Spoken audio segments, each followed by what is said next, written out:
Hey, welcome to the Pharmacy Residency Podcast, a member of the Pharmacy Podcast Network.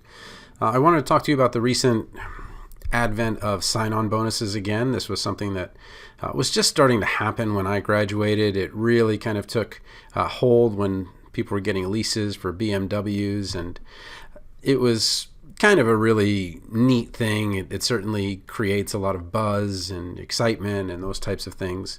But I actually gave back a signing bonus that I took.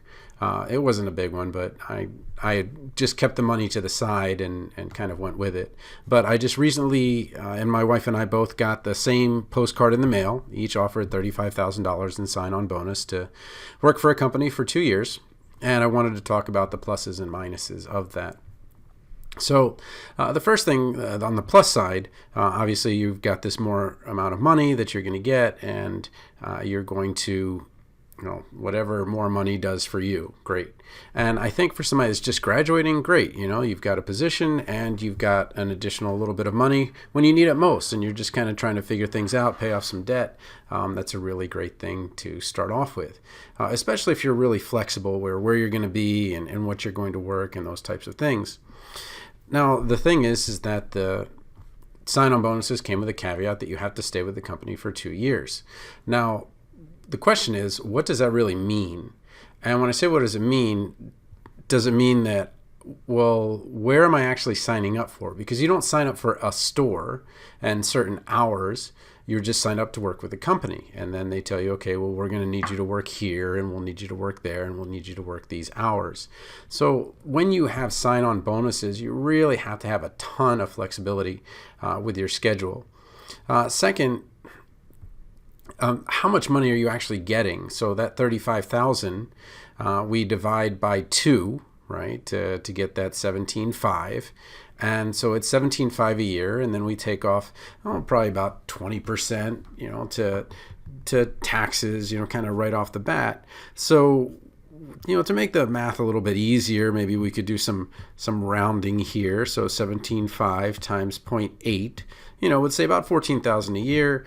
So if you're talking about a month, you're saying, oh, wow, that's pretty good. That's another $1,100, $1,200 a month. And, if you're graduating, an additional $1,100 or $1,200 a month certainly seems pretty good, especially if, some of your things are deferred and things like that. So new graduates, I don't think it's really a tough thing that you want to take something like that. But the question is, do you want to not go to residency because you're taking a sign-on bonus and you're deciding to kind of go with the money, and there's nothing wrong with that, as you have responsibilities, but know that no matter what, if you apply to residency any year other than your graduating year, your chances of earning that residency go down by 50%. So if I graduate in this year, this spring, then my chances of getting residency are X. And then if I decide, okay, well, I'll just take the sign-on bonus for 2 years and apply for residency, to begin, 3 years from now, then my chances of getting that residency are cut by half. And there's a lot of reasons for this. It's really tough to kind of go back to the professors and say, okay, well, now I'm ready for residency. I really want to do these things. Can you write me a recommendation? It's tough enough for them to remember a couple of months later, much less a couple of years later. Second, once you've kind of got that lifestyle at X amount of money, it's kind of tough to go back and say, all right, well, now I've saved up a ton of money. Now I can afford to be a resident. And it's valid, sure, but it may be a little bit tough to do. And the third kind of part of it is, so you've got this money now, and you're saying, okay, well, does it make sense for me to go back to residency? And it might, because certain jobs are only open to people with those residencies.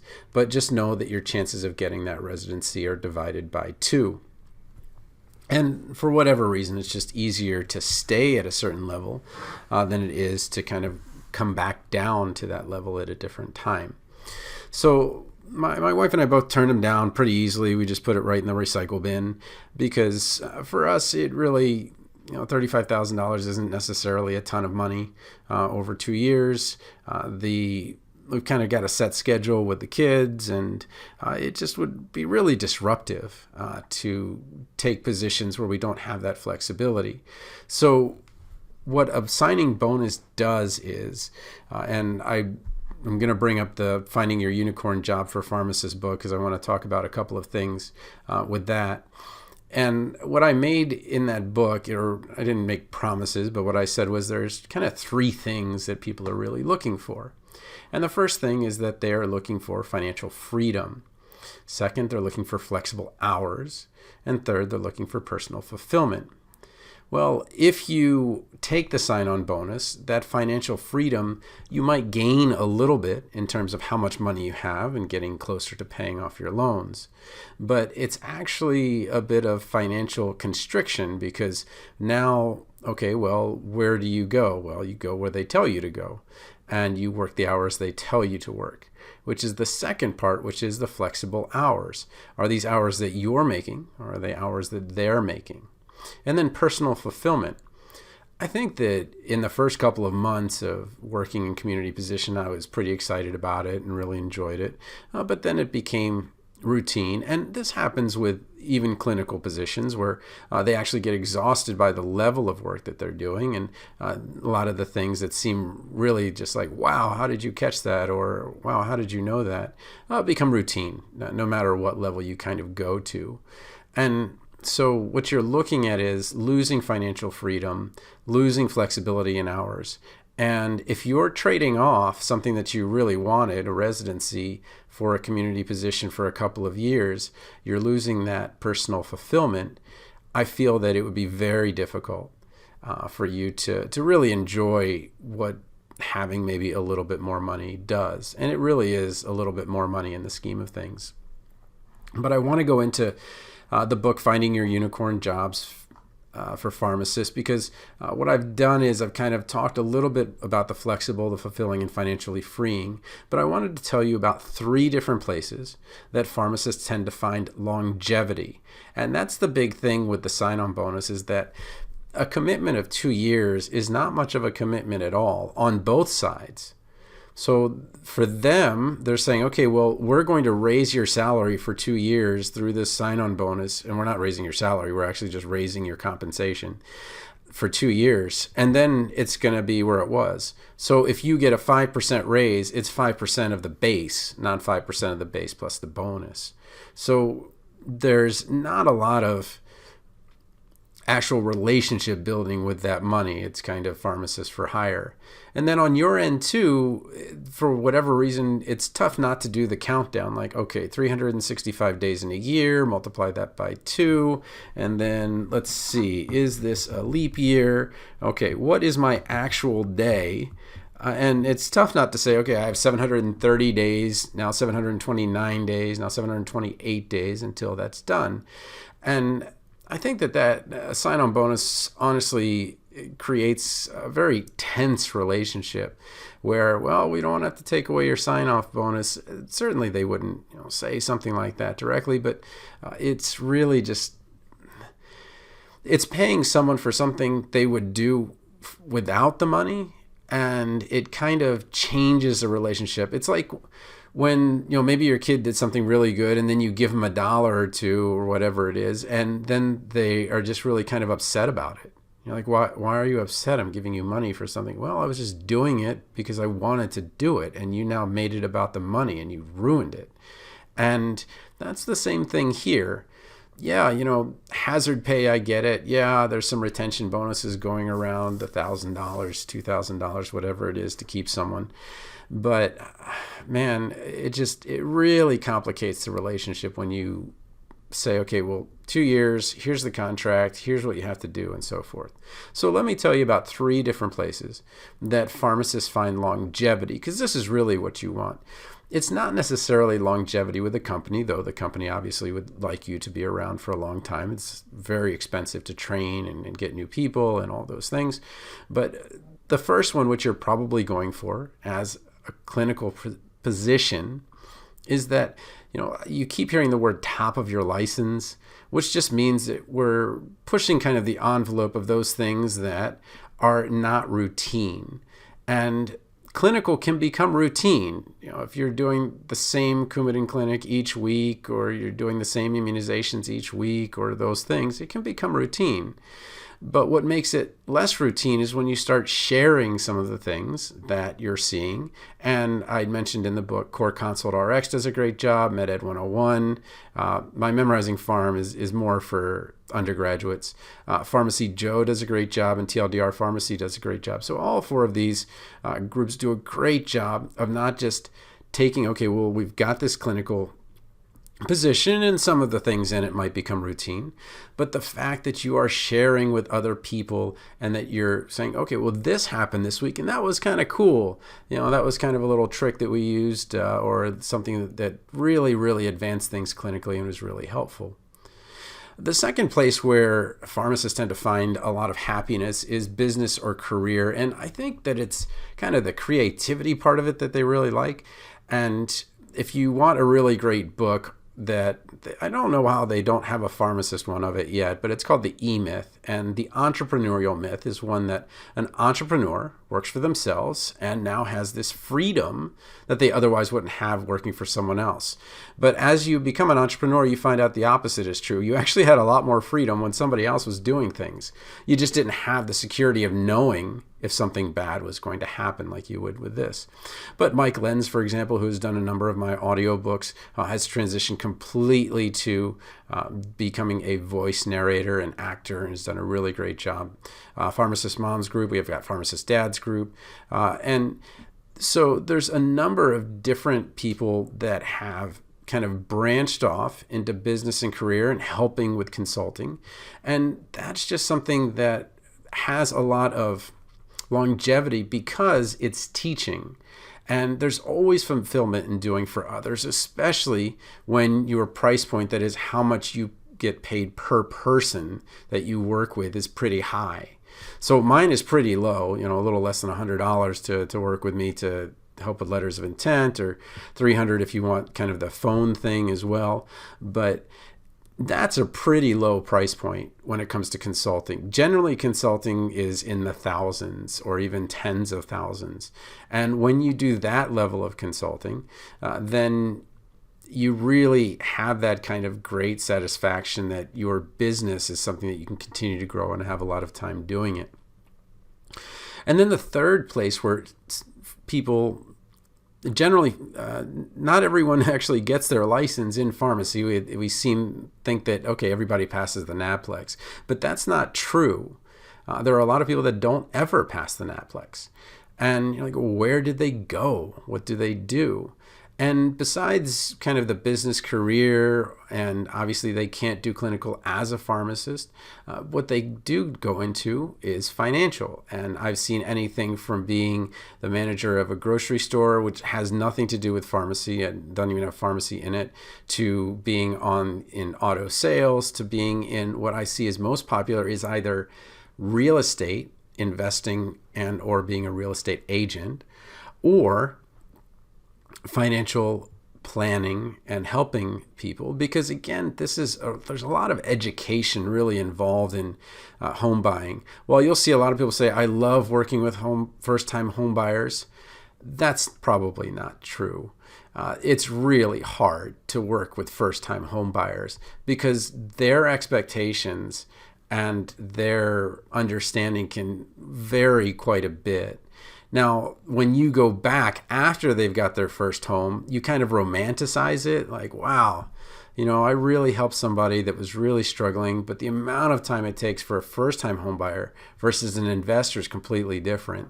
When I work and buy homes with the person I worked with in Arizona, I still have not seen the condo I bought, but I bought it for like $165, and I don't know, Zillow tells me it's like worth $275 now, something crazy.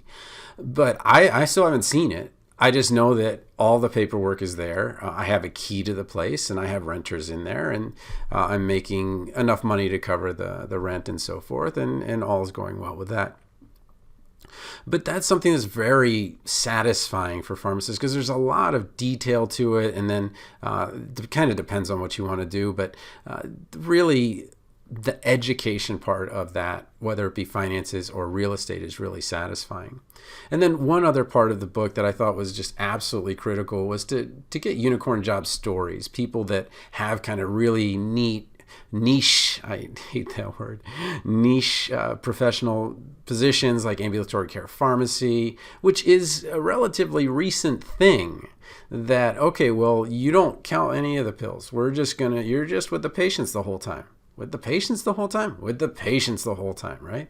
Or if you're a professor or you're working in an association, whether you're a clinical pharmacist in the hospital or a community, whether you're consulting, working in nursing homes, even emergency preparedness, to some making it house calls. I put myself in there as a nonfiction pharmacist just because I could stop working if I really wanted to and just do that, but I enjoy what I do teaching. Oncology, population health, and then, kind of small town pharmacist, kind of what we think of as a pharmacist. So there are a number of unicorn job stories in there.